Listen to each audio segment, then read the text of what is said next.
In this video you will hear the shocking story of several hundred Ukrainian students who defended their homeland from Soviet Russia. And how is the story related to the story of the 300 Spartans? What's up, royals? I'm your favorite Ukrainian mate Igor. Welcome to a brand new video. Subscribe, put a like, and let's go. History is arranged in such way that sometimes a small event can overshadow the large-scale achievements. And the fates of a few people become more important than hundreds of thousands of other lives. Take for example the Battle of Thermopylae, which became a symbol of courage forever. We all know about 300 Spartans and King Leonidas who protected Greece from the Persians in cost of their lives. You know what I'm saying, yeah?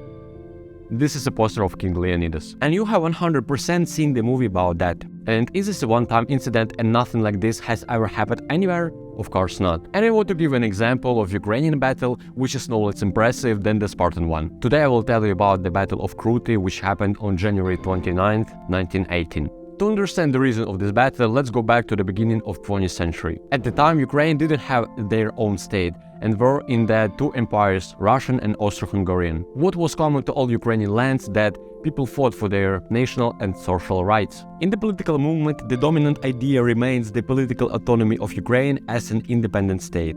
Western Ukrainians fought for their national rights rather not with the imperial government, but with the Polish administration. In general, the beginning of the 20th century was characterized by creating liberation parties in Ukraine. The Ukrainian movement has grown to the point of creating political parties that should fight for power. Ukrainian politicians and ordinary peasants were looking for every opportunity to declare Ukraine independent country and stop being dependent on Russia. What is interesting that in this time Russian Empire didn't sleep. And on November 7th, 1917, in Petrograd, Bolsheviks led by Vladimir Lenin staged an armed coup and seized power. The formation of communist totalitarian regime went with this event. And what is more important, that on the same day, the Ukrainian People's Republic was proclaimed as an autonomous republic within the Russian Republic. At first, Ukrainians thought that Bolsheviks would be kinder and loyal to them, and they took this opportunity, but whether it was so, you will hear in a few minutes. The coup was illegitimate and illegal from the beginning, but throughout its existence, communist state propaganda tried to legitimize it and give it the meaning of the revolution. Seizing power in Petrograd, Lenin and his societies knew that Ukraine wanted to be independent.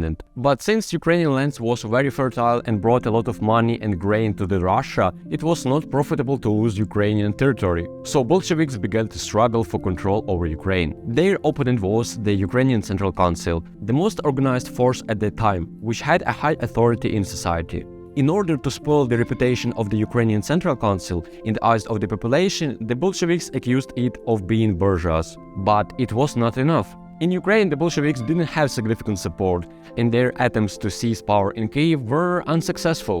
The weakness of the position of Bolsheviks was also demonstrated by the elections to the All-Russian Constituent Assembly. Only 10% of citizens voted for the Bolsheviks in Ukraine, 2.5 times less than in Russia in general. After failed peaceful attempts to seize power in Ukraine, they decided to start military confrontation with the authorities in Ukraine. The first Soviet-Ukrainian war began on December 21, 1917. At the beginning of 1918, the Bolshevik troops relentlessly advanced on Kiev, the capital of the Ukrainian People's Republic. On January 22nd, the Ukrainian People's Republic declared full independence from Russia, but Vladimir Lenin didn't recognize this and ordered it to continue the offensive, destroying any Ukrainian resistance.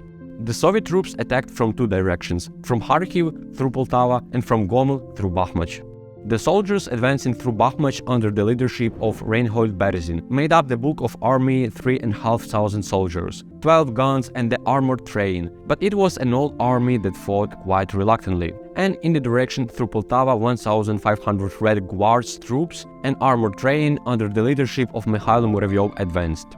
The main offensive was expected not through Bakhmut, but of the direction from Poltava. That is why the most combat-capable units were directed there. Meanwhile, Muravyov, having realized that the railway road through Poltava was destroyed, and he decided to transfer his forces to Bakhmut. No more than 300 Ukrainian fighters under the command of Fedor Timchenko remained on the way to the Bakhmut station.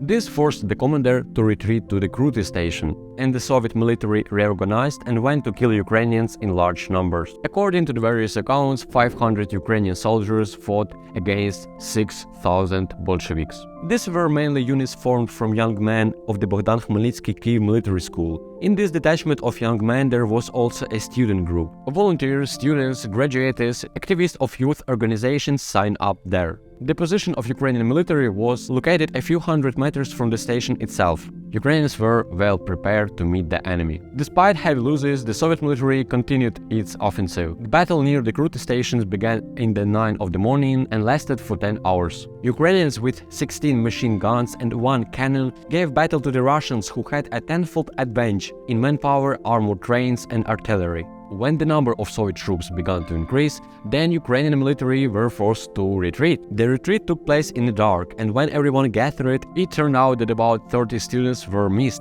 Retreating at dusk, they lost orientation in space and were captured by enemy. Enraged by the losses of Bolsheviks, Red Commander Igor Popov orders the liquidation of captured Ukrainian students. Some eyewitnesses claim that first Ukrainian students were bullied and after that shot.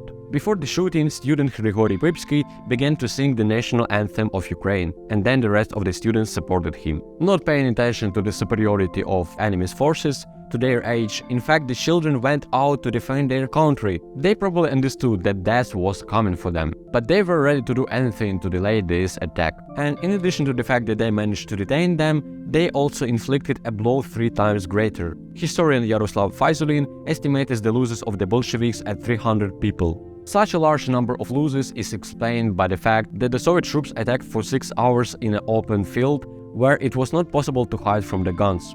In addition, it was a fact of detention of the Bolsheviks that made it possible to conclude the Peace of Brest between the Ukrainian People's Republic and the Central Powers. This treaty meant that Ukraine came out of the First World War. The Ukrainian People's Republic was recognized as an independent equal state.